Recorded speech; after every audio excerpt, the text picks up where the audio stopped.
सबसे पहले मैं आदरणीय मेरी बड़ी बहन और इस समय मुझे लगता है दिल्ली की ही नहीं वरन पूरे भारतवर्ष की वरिष्ठतम सक्रिय सृजनात्मक कवियत्री, न वो वरिष्ठतम भी हैं, हो सकता है कि कोई 85 से अधिक आयु की हो, लेकिन सक्रिय भी हैं और लगातार अभी भी सृजनरत हैं। ऐसी प्रमिला दीदी का आभार व्यक्त करता हूँ। एक वर्ष में कई बार उनका फ़ोन आया तो मैंने यही कहा कि दीदी आपके द्वारा प्रदत्त किया गया 1 रुपया भी 1 लाख रुपए के बराबर है। तो एक बार जरा तालियां आदरणीय प्रमिला दीदी के लिए आपकी बहुत जोरदार होनी चाहिए। उनकी आशीष छाया, दीदी की आशीष छाया हमेशा। और बहुत बहुत हृदय से आभार व्यक्त करना चाहता हूँ अंतर्राष्ट्रीय सकारात्मक साहित्य मंच का। कविताएं तो हम रोज सुनाते हैं, लेकिन आज सम्मान का उत्सव है तो 10 मिनट में से 3 मिनट की बातचीत आवश्यक है, क्योंकि ये अंतर्राष्ट्रीय सकारात्मक साहित्य मंच, मैं आपको हृदय से बता रहा हूं, आदरणीय डॉक्टर कीर्ति काले जी की अध्यक्षता में हमारे भाई ओम प्रकाश कल्याणे जी, संजीव कुमार जी, राजेश गंगेले जी, प्रेम बिहारी मिश्र जी, मांझी साहब, आप सब की उपस्थिति में ये कहना चाहता हूं कि इस द्वारिका नगरी में, जिसकी गगरी में बहुत सारे ईंट कंकड़ पत्थर की बिल्डिंगें तो थीं, लेकिन उसमें रस का आनंद नहीं था, साहित्य की छलकन नहीं थी।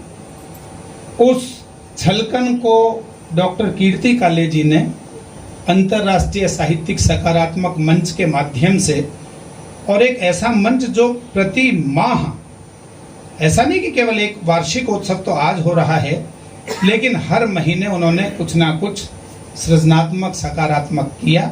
तो एक बार आप सबकी तालियां कीर्ति जी के लिए, उनकी पूरी टीम के लिए, अंतर्राष्ट्रीय साहित्यिक सकारात्मक मंच के लिए, और इस मंच के सभी जो भी जिस भी रूप में जुड़े हैं उन सब के लिए भी शुभकामनाएं बनती हैं। मेरे बहुत आत्मीय माणिक जी उपस्थित हैं यहाँ पर। आदरणीय राजगोपाल जी के श्री चरणों में बैठकर मैंने बहुत बार उन्हें महसूस किया अपने दिल के आसपास। मेरी बड़ी बहन यहाँ वंदना दीदी उपस्थित हैं। मेरी झोली में जो कुछ है उसमें बहुत सारा डॉक्टर कुंवर बेचैन साहब का आशीर्वाद है। मैं कई बार कहता हूँ कि प्रवीण शुक्ल क्या है, तो बस कविता लिखने मुझे आई या नहीं आई अभी तक भी मैं नहीं जानता, लेकिन डॉक्टर कुंवर बेचैन जी जैसे गुरु के चरणों में बैठने का सौभाग्य मुझे मिला। ये शायद मेरे जीवन की सबसे बड़ी उपलब्धि मैं मानता हूँ। कविता की उपलब्धि शायद दूसरे नंबर पर। आदरणीय अंजू भाभी की उपस्थिति है और एक महनीय विभूति यहाँ और उपस्थित है, जिनका मेरे जीवन में शायद मैं समझता हूँ कि क्या मैं उन्हें कहूँ। बहुत सारे लोग मुझे कहते हैं कि प्रवीण शुक्ल जी हमारे सोर्स ऑफ एनर्जी हैं, लेकिन एक ऐसे यहाँ व्यक्ति बैठे हुए हैं जिनके लिए मैं कहता हूँ कि ये मेरे भी सोर्स ऑफ एनर्जी हैं। मेरे बहुत आत्मीय बड़े भाई राजेश कुमार जी यहाँ उपस्थित हैं। 1500 से ज़्यादा भगवान श्री गणेश के चित्र बनाए हैं उन्होंने, 1500 से ज़्यादा। Limca book of record, world wide record, India record, कितने रिकॉर्ड्स में वो शामिल हैं। और मेरे जीवन में मेरे पास एक बड़ा भाई नहीं था मेरे रक्त संबंध के रूप में, तो इस रूप में राजेश जी यहाँ उपस्थित हैं। तो मैं ये आज का सम्मान जो है राजेश जी को और उनके भगवान गणेश की साधना को भेंट करता हूँ। एक बार आप तालियां बजा दीजिएगा। राजेश जी एक बार आप खड़े हो जाएंगे तो लोगों को पता लग जाएगा कौन है राजेश जी। ये 13 इंस्टीट्यूशन चलाते हैं Rajesh ji, Cosmos group of education. और मैंने बताया ना कि कविता तो मैं थोड़े से मैं सुना दूंगा, लेकिन प्रवीण शुक्ल को प्रवीण शुक्ल बनाने वाले कौन कौन हैं कीर्ति जी का अपने रूप में योगदान है, कुंवर जी का अपने रूप में योगदान है, और राजेश भाई कोरोना काल में कोरोना हो गया था इनको, रात के 8 बजे मुझे फ़ोन मिलाते थे, 12 बजे तक हम बात करते थे, तो फिर कहते थे कि प्रवीण भाई नींद नहीं आ रही, अब मैं भगवान गणेश के चित्र बनाने शुरू करूंगा। 700 चित्र कोरोना की उस बीमारी में, जब ये लग रहा था कि प्राण भी बचेंगे या नहीं बचेंगे, तो उन्होंने वो सब गणेश जी को समर्पित कर दिया। एक बार तालियां बजनी चाहिए ना, बजनी चाहिए। तो मैं उनको भी प्रणाम करता हूँ। 2-3 छोटी छोटी सी 1-1 मिनट की 2-3 कविताएं। और प्रेमिला दीदी को देखिए, इधर गर्दन मोड़ी तो एक नाम तो रही गया। विनीत हमारा बहुत प्यारा है, उसे भी शुभकामनाएं देता हूँ, प्रीति जी को शुभकामनाएं देता हूँ। और संजय गर्ग जी, मतलब मैं सच बताता हूँ कि मेरे हृदय के बहुत अति निकट ऐसे व्यक्ति, मतलब मुझे लगता है कि कविता को, साहित्य को और जीवन को समझने वाला ऐसा अधिकारी शायद अकादमी को पहली बार मिला है। देखिए, वो सारे काम छोड़कर बैठे हैं, जहाँ भी हिंदी की बात होती है तो उसकी बिंदी को चमकाने के लिए वो पहुंच जाते हैं। तो मैं छोटी छोटी 1-2 वो सुनाता हूँ। बस कहता हूँ कि समय था वो भी, आज कोई हास्य रस नहीं सुनाऊंगा, इसलिए नहीं कि अल्लड़ बीकानेरी सम्मान मिलता तो हास्य रस सुनाता। आज सम्मान मिला है प्रमिला भारती जी के नाम का, तो मैं बहुत सारे रंगों में लिखता हूँ, जिस रंग में दीदी लिखती हैं उसी रंग से शुरू करता हूँ। समय था वो भी जब हर ओर अच्छे लोग रहते थे। थोड़ी आहवा के साथ सुनेंगे ना तो मंच वाले को लगेगा कि बात जुड़ गई। क्या ओम प्रकाश जी? समय था वो भी जब हर ओर अच्छे लोग रहते थे, जलन नफरत घुटन से दूर ऐसे लोग रहते थे। यहाँ महलों में भी पसरा है अब तो झूठ का साया, कभी कच्चे मकानों में भी सच्चे लोग, कभी कच्चे मकानों में भी सच्चे लोग रहते थे। तीनों सेनाओं के हमारे जो भी अधिकारी उपस्थित हुए उनका भी सम्मान हुआ, तो उनको भी प्रणाम करता हूँ। और 4 पंक्तियां निवेदित करता हूँ, मेरी लोकप्रिय हुई रंजना दीदी।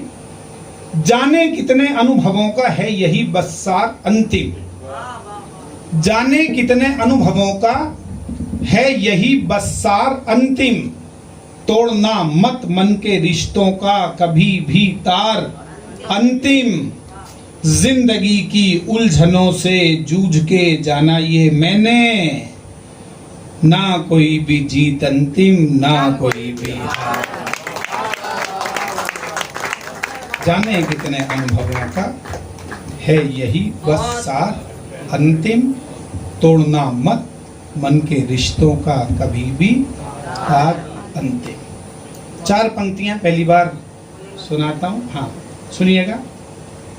और बस थोड़ा सा और मन मेरे नजदीक आ जाइएगा। मन का मतलब थोड़ा सा प्रेम बढ़ा दीजिएगा, प्रेम का मतलब थोड़ी सी तालियां बढ़ा। कहता हूं कि जिंदगी की मुश्किलों का इस तरह उत्तर दिया। कीर्ति जी आपको सौंपता हूं, ये पहली बार सुना रहा हूं, आपने भी शायद नहीं सुनी। जिंदगी की मुश्किलों को इस तरह उत्तर दिया, या तो माफी मांग ली या माफ उनको कर दिया। या तो माफी मांग ली या माफ उनको कर दिया, जिसने भी पहुंचे किसी मजलूम के आंसू यहां, उसके दामन को ही रब ने हर खुशी से भर दिया। जिंदगी की मुश्किलों को इस तरह उत्तर दिया। एक कविता कीर्ति जी कह रही हैं, वो सुना देता। कोयल का रंग होता है काला, लेकिन उसका स्वर होता है सबसे निराला। सहम जाना जरा सी आहट पर होता है हिरन का स्वभाव, लेकिन नहीं होता उसकी गति का कोई भी जवाब। एक बात समझनी पड़ेगी गौर से, आशीर्वाद चाहिए आपका। एक बात समझनी पड़ेगी गौर से, बेशक पैर कुरूप हैं, लेकिन नाचना तो सीखना ही पड़ेगा मोर। बेशक पैर कुरूप हैं, अरे बेशक पैर कुरूप हैं, बेशक पैर कुरूप हैं, लेकिन नाचना तो सीखना ही पड़ेगा। मोर से नहीं होता किसी बया के पास किसी गिद्ध से लड़ने का हौसला, लेकिन कभी नहीं बना सकता कोई गिद्ध बया जैसा महीन घोंसला। इसलिए कभी भी कोयल को ना देना उसके रूप पर ताना, बया से ना कहना क्या आता है तुम्हें कोयल जैसा गाना, मोर से ना कहना बया जैसा घोंसला बनाओ, और ना कहना गिद्ध से मोर की तरह नाच कर दिखाओ। विशेष विशेषता जो है एक के पास, वही तो बनाती है उसे दूसरों से।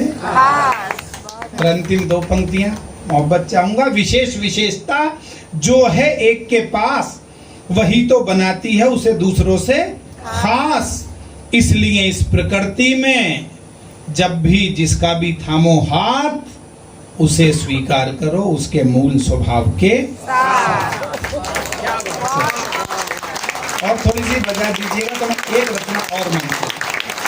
देखिए आई की तालियां बज गई हैं। कीर्ति काले जी की माता जी, मैं भी उन्हें इसी रूप में प्रणाम करता हूं। और श्रीकांत जी को भी मैं आभार व्यक्त करता हूं कि आपका सहयोग है जो डॉक्टर साहब इतने सारे कार्यक्रमों को संयोजित कर लेती हैं। छोटी सी एक रचना और सुनाता हूं, और फिर एक गीत के साथ समापन तहत में ही सुनाऊंगा ताकि समय बच जाए, गाने में ज्यादा समय लगता है। एक रचना जिसका जिक्र किया था मेरे परिचय में, किसी ने बोली थी, ये अचानक लोकप्रिय हो गई। अमिताभ बच्चन साहब ने ट्वीट किया, मुरारी बापू भी सुनाते हैं, आशुतोष राणा भी, और अभी आप गूगल में एक पंक्ति डाल देंगे तो 150 वीडियो आपके फोन में इसके मिलेंगे। मैं सीधे सीधे बिना किसी भूमिका के सुनाता हूँ, और मैं आज प्रमिला दीदी को ये भेंट करता हूँ। इसका मतलब मुझे लगता है जब आदमी सब कुछ पा लेता है, आज अमिताभ बच्चन कौन बनेगा करोड़पति की सीट पर बैठकर काम करते हैं 80 से अधिक की उम्र में, तो दिल पर हाथ रखकर सोचिए किस लिए? धन के लिए तो आवाज आएगी नहीं, धन के पैमाने टूट जाते हैं। शोहरत के लिए तो आवाज आएगी नहीं, शोहरत का भी पैमाना टूट जाता है। अब इससे ज्यादा क्या शोहरत है जो अमिताभ बच्चन साहब के पास है? लेकिन एक पैमाना है जो कभी नहीं टूटता, उसी ने इस रचना को सार्थकता प्रदान की है। मैं प्रस्तुत करता हूँ, सुनिएगा। डॉक्टर साहब का विशेष मन चाहूंगा, इनकी पसंद की कविता है। कहता हूँ कि कैसे कह दूं कि थक गया हूं मैं। आदित्य जरा मोहब्बत से सुनिएगा, और पूरे सदन का मन चाहूंगा। 3-4 मिनट में समापन कर रहा हूं। कैसे कह दूं कि थक गया हूं मैं, जाने किस किस का हौसला हूं।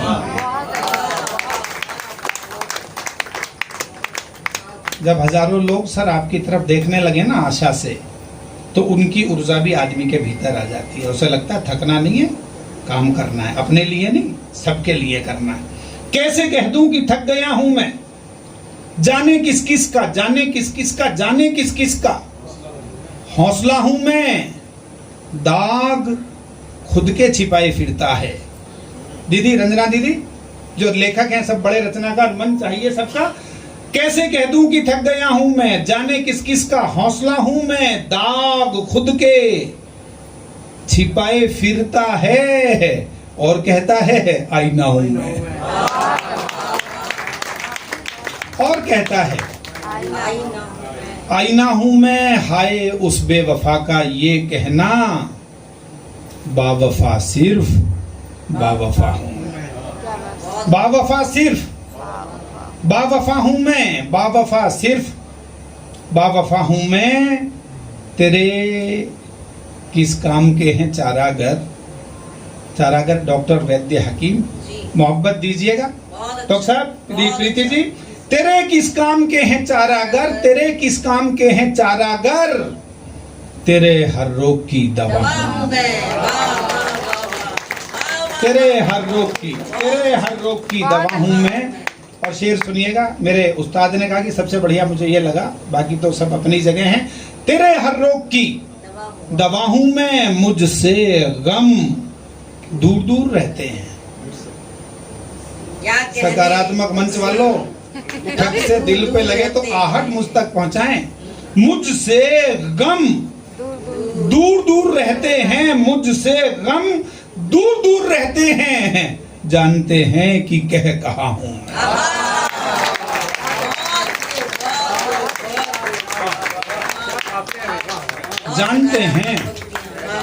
जानते हैं कि कह कहा हूं मैं।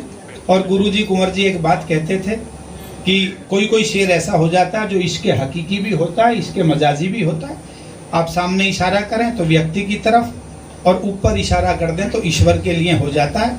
तो जरा मोहब्बत के साथ सुनिए, कैसे कह दूं कि थक गया हूं मैं, जाने किस किस का हौसला हूं मैं, तू मेरी रूह में समाया है, तू मेरी रूह में समाया है, तू मेरी रूह में समाया है, तू तू तू मेरी, कुछ भी नाम दे दीजिए, अल्लाह, ईश्वर, गॉड, यीशु, तू मेरी रूह में समाया है, सबसे कह दे तेरा पता हूं मैं।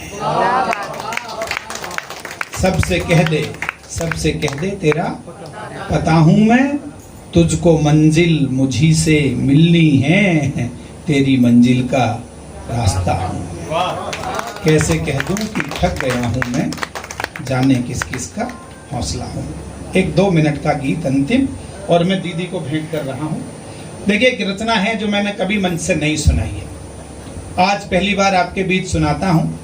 और एक बात कह के सुनाता हूं, यहाँ जितने भी रचनाकार बैठे हैं, कीर्ति जी ऐसी कवित्री हैं जिन्होंने सारे रसों में लिखा है।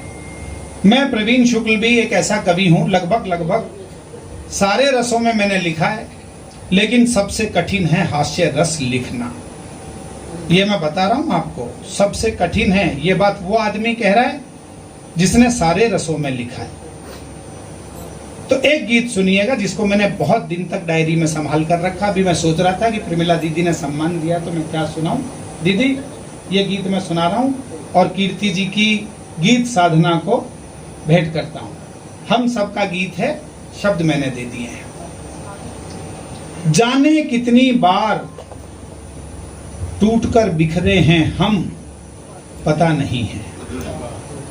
मैंने कहा कि मैं 100% मन लगा के सुनाना चाहता हूँ, 100% भाव से सुनिए। ताली ना बजाने का मन करे मत बजाइएगा, जहां मन करे अच्छे से बजाइए। सुनिएगा बस। यहाँ है ना सारे रचनाकार हैं। जाने कितनी बार टूटकर, वो मुझे पता है, फिर भी आपने भी 2-3 बार आग्रह किया है, मैंने भी किया है, इसलिए मैंने कहा कि शांत होकर भी सुने तो कोई दिक्कत नहीं है। जाने कितनी बार टूटकर बिखरे हैं हम, पता नहीं है, जाने कितनी बार बिखर कर संवरे हैं हम, पता नहीं, बहुत अच्छा, पता नहीं। जीवन की छोटी सी बाजी कितनी बार जीत कर हारे। किसी दिन मंच पर दिग्विजय हो जाती है, किसी दिन लगता है क्या हो गया। जीवन की कितनी सी छोटी सी बाजी कितनी बार जीत कर हारे, आशाएं इतनी दूरी पर जितने चंदा सूरज तारे, दूरी का अनुमान लगाकर रात रात भर जाग रहे हम, बिना पते के पथिक सरीखे जीवन पथ पर भाग रहे।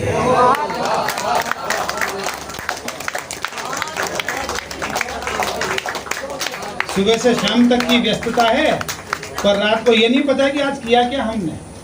जीवन की छोटी सी बाजी कितनी बार जीत कर हारे, आशाएं इतनी दूरी पर जितने चंदा सूरज तारे, दूरी का अनुमान लगाकर रात रात भर जाग रहे हम, बिना पते के पथिक सरीखे जीवन पथ पर भाग रहे हम, जाने कितनी बार दौड़कर ठहरे हैं हम, पता नहीं है, जाने कितनी बार टूटकर बिखरे हैं हम, पता नहीं है, जाने कितनी बार बिखर कर संवरे हैं हम, पता नहीं।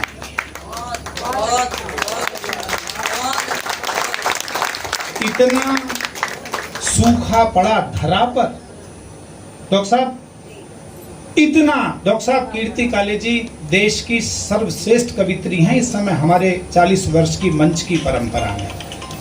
मैंने देखा है कि एक एक पंक्ति उनकी थ्रिल कर देती है।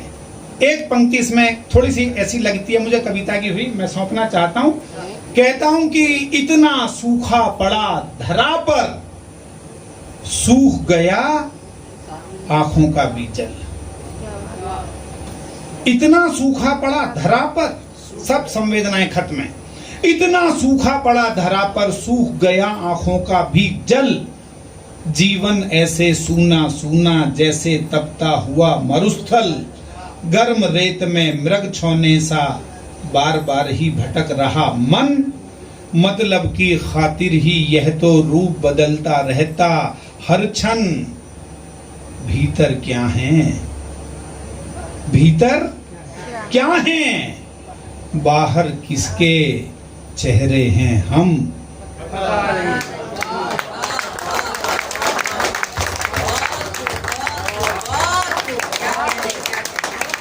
भीतर क्या है, भीतर क्या है, सारे दिन क्या चल रहा है और क्या क्या काम कर रहे हैं।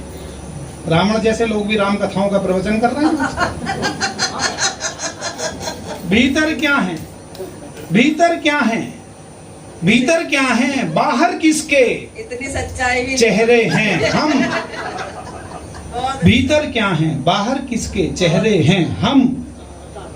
पता नहीं है बहुत अच्छा। जाने कितनी बार टूटकर बिखरे हैं हम। पता नहीं है जाने कितनी बार बिखर कर संवरे हैं हम। अंतिम पंक्तियां कहता हूं कि धर्मों की पोथी पढ़कर भी मिश्र जी मानव सुधरा नहीं जरा सा। इससे ज्यादा धर्म का प्रचार कभी नहीं हुआ जितना इन 100 वर्षों में हुआ, और इससे ज्यादा अधर्म भी कभी नहीं हुआ जितना इन 100 वर्षों में हुआ। तब कहना चाहता हूं धर्मों की पोथी पढ़कर भी, संजय भैया, धर्मों की पोथी पढ़कर भी मानव सुधरा नहीं जरा सा। कुछ साजिश चल रही बराबर, फिर से छाने लगा कुहासा। सूरज से गद्दारी करके मौसम ने फिर जाल बुना है। कोलाहल के बीच हमारे कानों ने कुछ नहीं सुना है। अंतिम पंक्ति विदा कीजिएगा मोहब्बत के साथ। धर्मों की पोथी पढ़कर भी मानव सुधरा नहीं जरा सा। कुछ साजिश चल रही बराबर, फिर से छाने लगा कुहासा। सूरज से गद्दारी करके मौसम ने फिर जाल बुना है। कोलाहल के बीच हमारे कानों ने कुछ नहीं सुना है। अंधे हैं, गूंगे हैं, या फिर बहरे हैं हम, पता नहीं।